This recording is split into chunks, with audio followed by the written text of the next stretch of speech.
지난 시간에 비상사태인 큰 난란에서도 하나님이 도우심까지 했습니다. 우리가 비상사태라 하면은 우리 국가에도 우리나라에도 비상사태가 한번 있었죠. 예.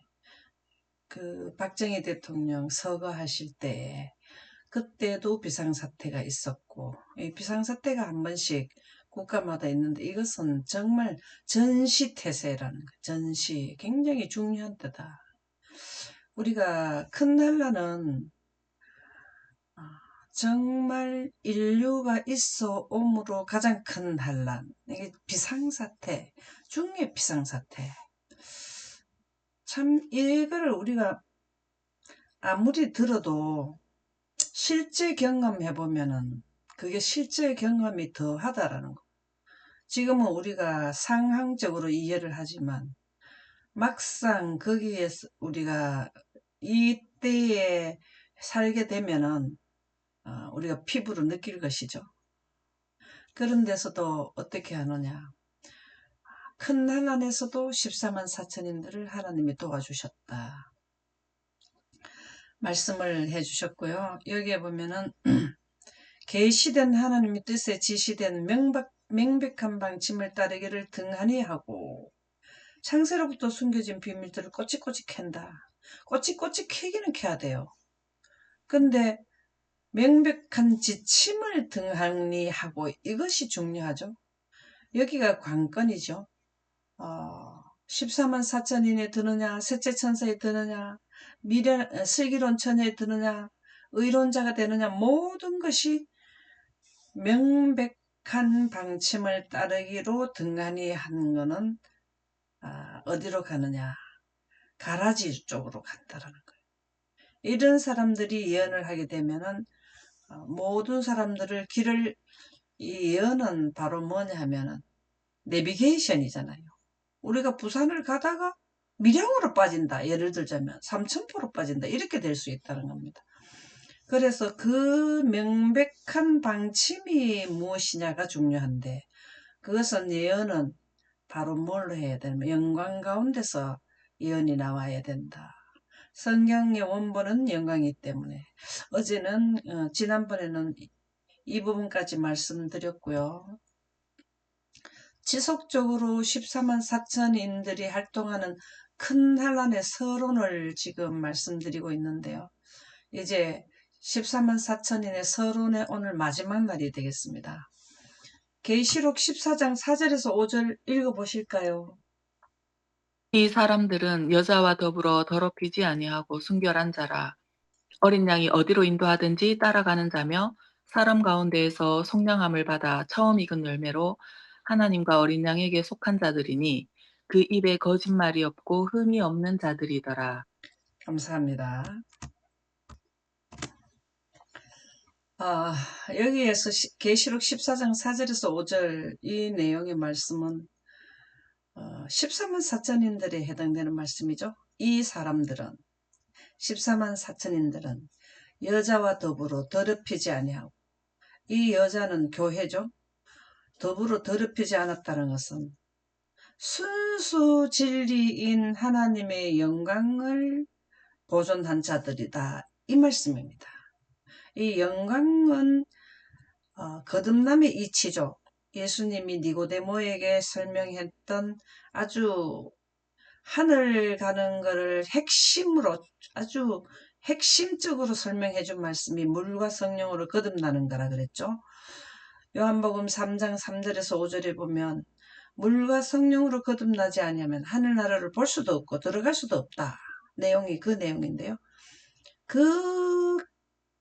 하나님의 예수님이 니고데모에게 설명해 주는 원칙, 교회의 순수, 진리, 생명의 빛과 생명수로 영생 간다라는 하나님의 영광, 하나님의 품성을 보존한 자들이죠. 그러면 여기 더불어 더럽혀지는 것은 여기에다가 영혼불멸설을 가미했는 하나님을 믿는다고 공언하는 자들. 셋째 천사 기별에는 하나님을 믿는다고 공언하는 자들을 모두 뭐 하느냐 하면 그 심판하게 되잖아요. 공언. 입으로 나는 하나님을 섬겨 예배를 드려 이렇게 하는 자들을 심판하는 때가 셋째 천사 기필 때죠. 예. 그래서 순결하다 하는 말은 바로 순수 진리를 가졌다. 하나도 오류가 포함되지 않는 진리를 소유한 자들이 누구냐? 14만 4천인들이고 이분들이 활동을 6가지 재앙과 7가지 재앙을 내리는 분들이다. 어린 양이 어디로 인도하든지 따라가는 자며 예수님이 이 땅에서 살 때에 인도하는 마지막 부분이 7째 대제까지죠. 그죠? 이때 큰 환란에 가서 활동을 하는 것도 그들은 거부하지 않았다 이 말이죠. 사랑 가운데서 속량함을 받아 처음 익은 열매로 사랑 가운데서 속량함을 받아 여기에서 뭘 하느냐 빛의 옷을 갈아입게 되잖아요. 이 경계 부분에서 이때가 되면은 공기가 없는 환경에 넘어가려면 하나님의 백성을 빛의 옷을 입혀야 우리도 구름을 타고 갈 때에 우주로 나아갈 때에 셋째 하늘까지 도착하는 데는 거기는 사실은 공기가 없는 환경을 거쳐서 가거든요.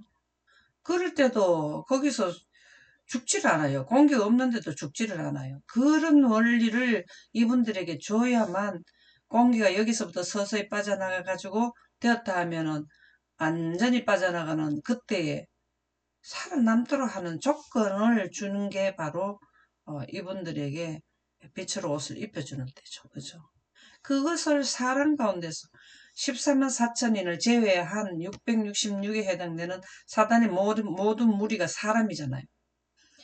지혜 있는 자는 깨달으니 짐승의 수는 666, 사람의 수인데 666.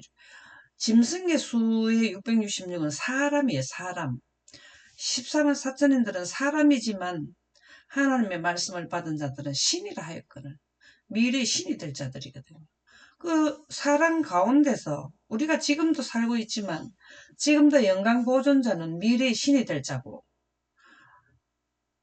또 사람들은 여자와 더불어 더럽혀진 하나님을 믿는다고 공언하는 자들은 그냥 사람으로 존재해요. 왜? 영생에 가는 씨가 심겨져 있지 않기 때문에. 하나님의 빛은 영생하는 씨앗이잖아요. 예. 하나님의 영은 영생하는 씨앗이잖아요. 그래서 속량함을 받지 못한다. 근데 14만 4천인들은 속량함을 받은 처음 익은 열매라. 지구가 있어오므로 이렇게 숫자가 많은 숫자가 처음 익은 열매로 온 적은 없어요. 그전에는 살아서 구원받은 자는 에녹 한 분, 그 다음에 어느 시대를 활리 뛰어넘어서 엘리야 한 분, 이렇게 되었죠. 그 다음에 한참 뛰어넘어서 24장로, 거기는 살아서 구원받지 않았네요. 돌아가셨네요. 그러면은 여기에서 살아서 구원받은 자들은 14만 4천인들이 이렇게 숫자가 많게 속량함을 받은 것은 전에도 없었고 후에도 없다. 그래서 사람 가운데서 속량함을 받은 처음 익은 열매다라는 것입니다. 예수님도 열매를 첫 수확을 거둬서 데려가셨죠. 참 교훈은 두 번의 교훈이 예수님이 가실 때 24장로를 의미하는 것은 14만 4천인으로 보면 되겠네요. 그죠? 물론 특별부활도 관계는 있지만은, 그쵸? 처음 익은 열매라 하니까. 그래서 하나님과 어린 양에게 속한 자들이니 그 입에 거짓말이 없고, 이 거짓말은 여기에서 우리가 다 혼돈을 일으켜요. 흠이 없는 자들. 여기에서 굉장히 사람들이 나는 들 수 없다. 왜? 인류는 지구에 태어났다가 죽는 모든 자들은 한 번도 거짓말 안 한 사람은 없어요. 한 번도 거짓말 안 한 사람이 없다고. 그 말씀이 성경에 의인은 없나니 하나도 없다. 이 뜻이라고요. 그러나 이분들은 의인이 됐어요. 왜 그럴까요? 이 거짓말은 우리 인류가 살아가는 데에 있어서 누구나 할 수 있었어요. 이 14만 사천인들을 자세히 보면은 다른 데 보면은 이분들도 우리하고 똑같은 삶을 살았다 그렇게 나와요.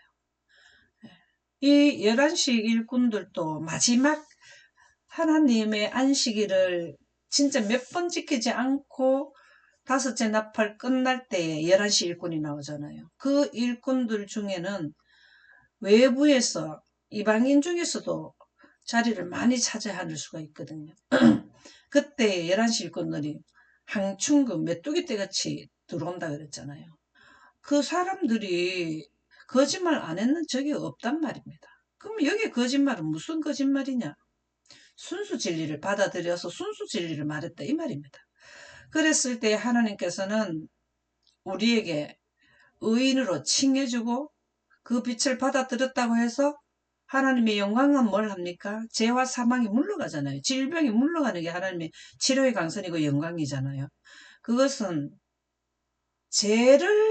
죄를 없애주고 사망을 물리치는 것이 신성의 제3위의 강력한 역사의 힘으로 죄와 사망은 물러간다. 시대 소망이 나오던가요? 신성의 제3위가 바로 영광입니다. 구름 가운데 하나님 빛이 있으면 빨강, 초록, 파랑이 가시광선인 우리 눈으로 볼 수 있는 현현하는 빛이라는 거죠. 그래서 그분들은 영혼불멸설을 배제시킨 사람들이다. 이분들이 누구냐면 14만 사천인들이에요. 그래서 정체성을 우리가 잘 깨달아야 돼. 그래서 이분들은 신성의 제3위, 삼위일체는 있는데 신성의 제3위를 깨달은 분들이에요. 그게 무슨 말이냐? 신의 성품을 줄임말이 신성이거든요. 신의 성품은 하나님의 영광입니다. 하나님의 품성은 영광인데 이 영광으로 인해서 태양빛이 배제되고 하나님의 빛으로 우리가 강합성을 하게 되면 영생한다는 원리를 알고 있는 분들이라 이 말입니다. 그래서 그 입에 거짓말이 없고 흠이 없는 자들이다. 이들이 뭘 받느냐 하면 야곱의 환란을 받아요. 14만 사천인들이 여기에서 야곱의 환란이 이 기간에 셋째 재앙에서 여섯째 재앙 사이에 야곱의 환란을 받는데 이들이 가장 두려운 게 뭐냐면 죽는 게 문제가 아니라는 거예요. 이분들이 사형 집행을 내릴 때 이미 다섯째 나팔에서 여섯째 나팔로 넘어올 때는 이 너머에 새하늘과 새 땅을 영생을 이미 그들은 영상으로도 본 분들이거든요.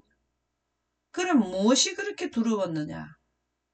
계속해서 사단이 하나님한테 고자질을 해요. 이분들을 고소를 하는 거예요. 이 14만 사천인들이 뭘 했다? 언제 어떻게 뭐 했고 언제 거짓말 했고 언제 뭐 했는데 이런 사람들이 한나라 가면 되겠느냐? 막 이렇게 계속 하는 거예요. 그래서 이분들은 14만 사천인들은 사실은 자기네들이 여기에서 인을 받았기 때문에 인정된 거는 확신은 가지만 계속해서 그러니까 고통스러운 겁니다. 그래서 하나님께 예수님이 십자가에 못 박혀 돌아가실 때 겟세마네 동산을 경험하는 거죠. 겟세마네 동산에서 예수님이 정말로 이제 날짜는 이제 십자가의 날짜는 다가오고 사형 집행이잖아요. 여기서도 사형 집행이잖아요. 그래서 예수님이 정말 하나님께서 나를 버리지는 않는 거는 있지만 막상 닥치니까 우리 시대의 소망 겟세마네 동산을 한번 잘 읽어보시면 14만 사천인들이 어떤 그 야곱의 환란의 집행 심판 때 어떤 심정으로 기도하는가 이게 이해가 될 거예요. 그래서 이분들이 계속해서 혹여나 하나님께서 나를 버리시지는 않느냐 하는 마음이 들 수는 있다는 거예요. 그런 것들 때문에 고통을 느낀다는 겁니다. 그게 야곱의 환란이는. 물론 죽음이 오는 것도 두렵지만 그러나 그들은 죽음을 불사하고 어디로 인도하든지 따라가는 자들인데 계속해서 언제 어떤 일을 했고 언제 뭐 계속 그들에게 그 6천년의 인류의 역사를 다 알고 아담의 그 성격 할까 하는 행동까지 다 파악된 사람들이, 사단이 14만 4천인들에 대해서 고소하려고, 그렇지 않아도 잘 아는데 엄청나게 그들은 이들의 삶을 잘 알고 있거든요. 그래서 그들이 저지른 일을 이 땅에 살면서 행한 거를 네가 그랬는데 갈 수 있나? 하나님 보고 이 사람들이 구원받으면 우리도 다시 구원시켜라. 이렇게 한다는 거예요. 그래서 이게 야곱의 환란의 핵심이라는 겁니다.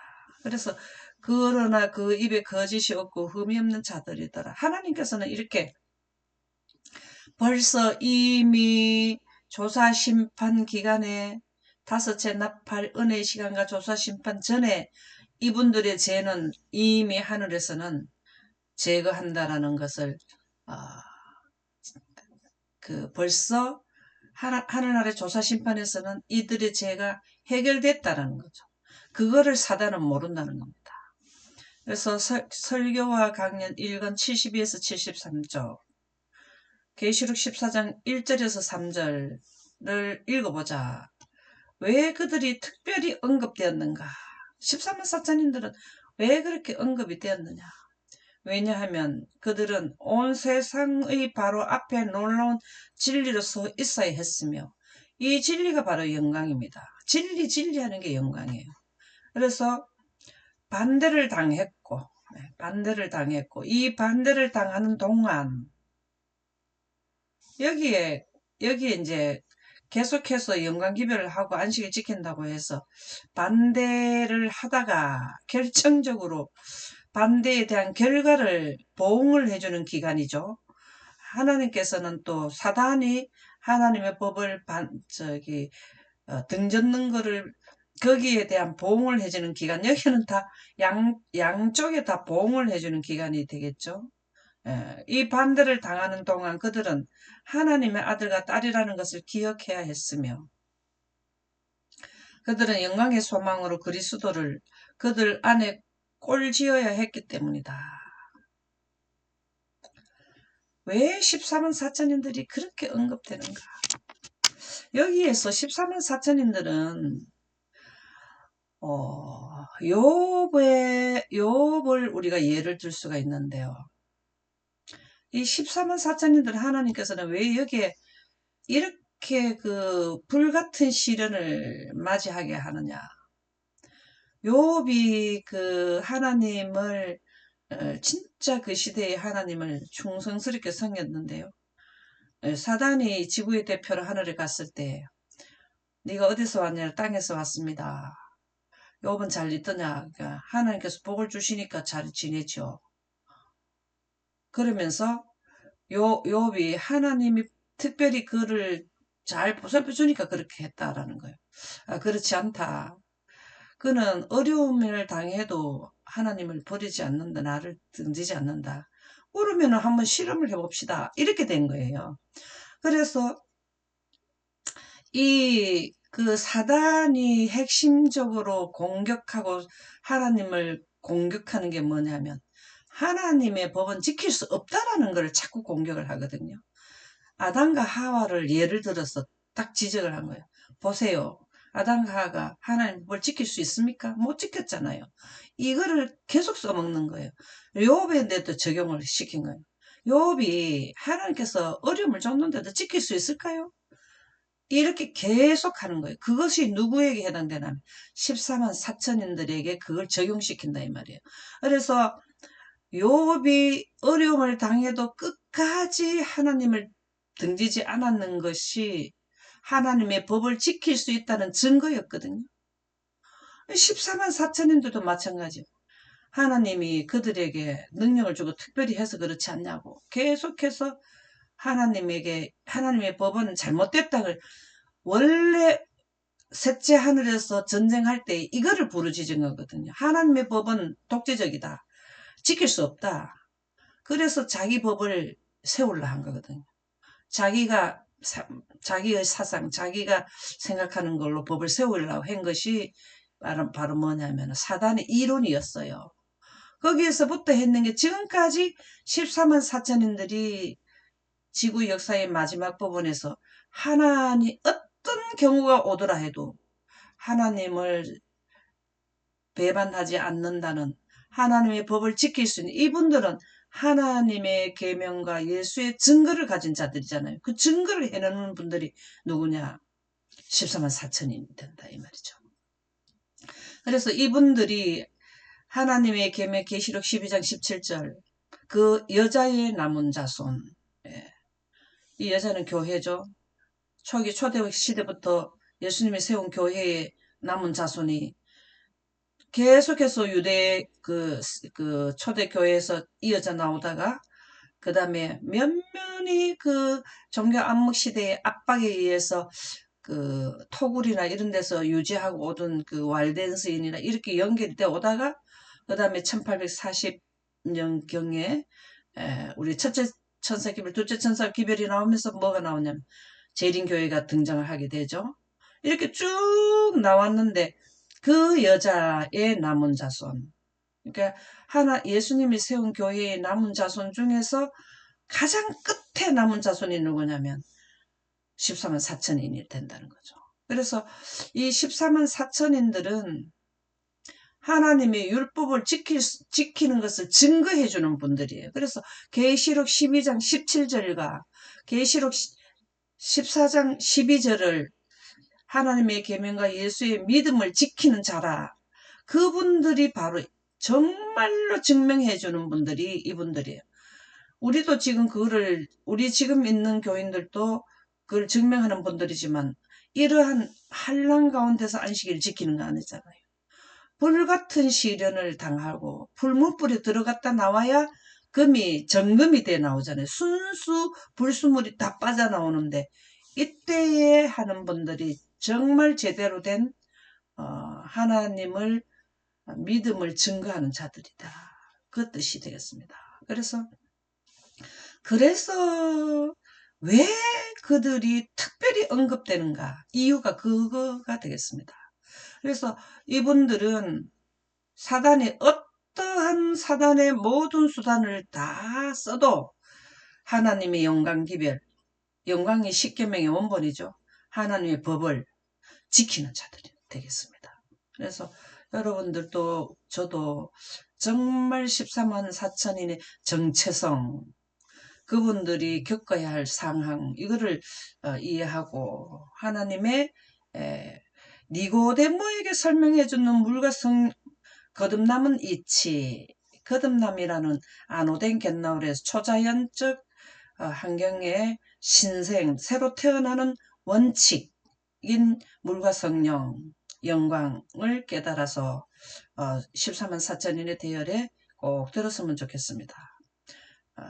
왜냐하면 그들은 온 세상의 바로 앞에 놀라운 진리로 서 있습니다. 지금 지구는 거의 뭐 하냐 하면은 하나님을 믿는다고 공언하는 여자와 더불어 더럽혀져 있는 교회가 대다수입니다. 근데 더럽히지 않는 교회는 영광 진리를 가지고 있는 교회는 정말 소수라는 거죠. 반대를 당했고 반대당하죠. 이 땅은 누구 땅이냐면 사단이 정복한 땅이잖아요. 반대당해야죠. 이 땅에 살면 죽음이 있는 지역에 사는 자들이 미래 영생하는 자들이 같이 공존할 수는 없잖아요. 사실은 지금은 어쩔 수 없이 예언기간에 공존을 하고 있지만 언젠가는 분리가 돼야 되잖아요. 예수님 오시면 완전히 분리되잖아요. 그죠? 그래서 그들은 하나님의 아들과 딸이라는 걸 기억해야 했습니다. 이렇게 시련을 당할 때 뭘 집중적으로 생각하냐. 아무리 시험을 당해도 나는 하나님의 자녀야. 왜? 하나님께서 그 정체성을 가진 자는 구원해 주신다는 약속 말씀이 있기 때문에. 그리고 그들은 영상으로 이미 새하늘과 새 땅을 그들은 소급해서 봤잖아요. 그들은 영광스러운 소망으로 그리스도를 그들 안에 꼴지어야 했기 때문이다. 영광의 소망으로. 우리가 믿음, 소망, 사랑 이렇게 나오는데요.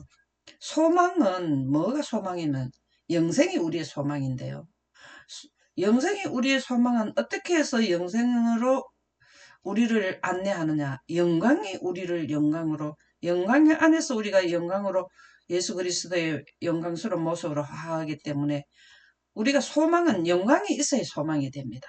영생을 간다 그 말이죠. 그래서 지금껏 우리는 뭔 공부를 하냐면 영광 공부를 하고 있어요.